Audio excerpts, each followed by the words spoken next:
আসসালামু আলাইকুম। আমরা যারা ঢাকা থেকে কক্সবাজার যাই, এদের একটা সবচেয়ে বড় ভুল হয় সেটা হচ্ছে ঢাকাটা যখন আমরা পাস করে চলে আসছি, কুমিল্লা টু চিটাগংয়ে যে রোড এটা হচ্ছে ডাবল লেনের রাস্তা। মানে একটা দিয়ে গাড়ি যাবে আর একটা দিয়ে আসবে, এখানে কোনো প্রবলেম নাই। বাট আপনি এটা খুব ইজিলিভাবে আসতে পারবেন। এটার জন্য এই রোডে দুর্ঘটনার পরিমাণটা তুলনামূলক কম হয়। কম হয় তা বলবো না, হয় না এটা বলবো না, যে হয় কিন্তু তুলনামূলক কম হয়। কিন্তু চিটাগং থেকে কক্সবাজারের যে 170 কিলোমিটার রাস্তা, এই রাস্তাটা হচ্ছে সিঙ্গেল লেনের রাস্তা। এটা একটা রোড দিয়েই গাড়ি যাবে আবার আসবে। এখানে ওভারটেক করার সময় অপোজিট থেকে কি আসতেছে সেটাও দেখা যায় না। আর এই রোডে প্রচুর পরিমাণ সিএনজি চলে, আর সিএনজিগুলো মোস্ট ডেঞ্জারাস। সো এখানে যখন বাসগুলো ওভারটেক করে, একটা বাস আরেকটা বাসকে ওভারটেক করে, তখনও খুব রিস্কি।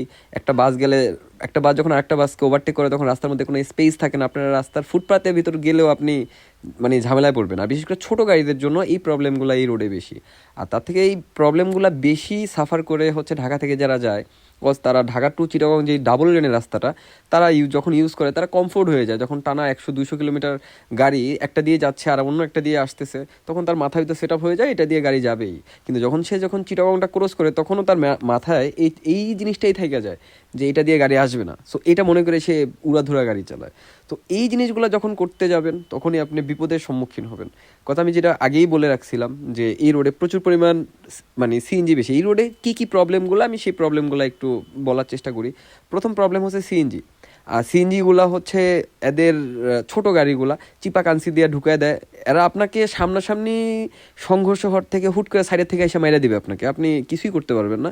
আর এই সব রোডে একবার গাড়ি নিয়ে পড়ে গেলে মানে আল্লাহ মাফ করে খুব খারাপ ধরনের একটা দুর্ঘটনা হবে। সেকেন্ড আসি হচ্ছে বাসের ক্ষেত্রে।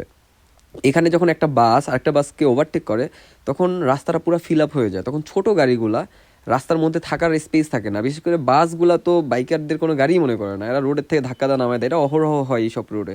সো একটা বাস যখন আপনাকে হর্ন দেবে, ডিপার দেবে, তখন আমি যেটা মনে করি অবশ্যই তাকে সাইড দিয়ে দেওয়া উচিত। আর নিজের জায়গা রেখে সাইড দেবেন।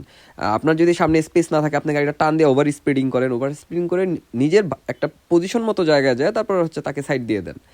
আর তারপর আসি হচ্ছে গিয়ে প্রাইভেট কার অথবা বিভিন্ন এই এলাকা ভিত্তিক কিছু গাড়ি আছে, অটোরিকশা, তারপর মাহিন্দ্রা, এগুলা টাইপের কিছু আছে। এগুলাও হুটহাট করে কখন চলে আসে, এটাও এটাও সো রিস্কি। কজ এলাকার যেই গাড়ির ড্রাইভারগুলো তারা নন এক্সপিরিয়েন্স আলা, তারা জানেই না এইসব রোডে কীভাবে গাড়ি চালাতে হয়। এদের থেকেও সাবধান। আর আরেকটা জিনিস হচ্ছে গিয়ে এইসব রোডে ওভারটেক যখন করবেন আপনি, তখন অবশ্যই মাথায় 2-3 বার দেখে নেবেন যে সামনে থেকে কেউ আসতেছে নাকি, সামনের আপনার পিছনে কোনো গাড়ি আছে নাকি। এই দুইটা, সামনে কেউ আসেনি, পিছনের থেকে কেউ আসতেছে না, এই দুইটা জিনিস দেখার পরে তারপর হচ্ছে ওভারটেক করবেন। আর ওভারটেক করার আগে যে গাড়িটাকে ওভারটেক করবেন, অবশ্যই তাকে হর্ন দেবেন, তারে ডিপার দিবেন, তাকে আগে জানানো দিবেন যে আপনি একটা গাড়িও তাকে ওভারটেক করবেন। এছাড়া আপনি এখানে রিস্ক নেবেন না, রিস্ক নিলেন তো মরলেন।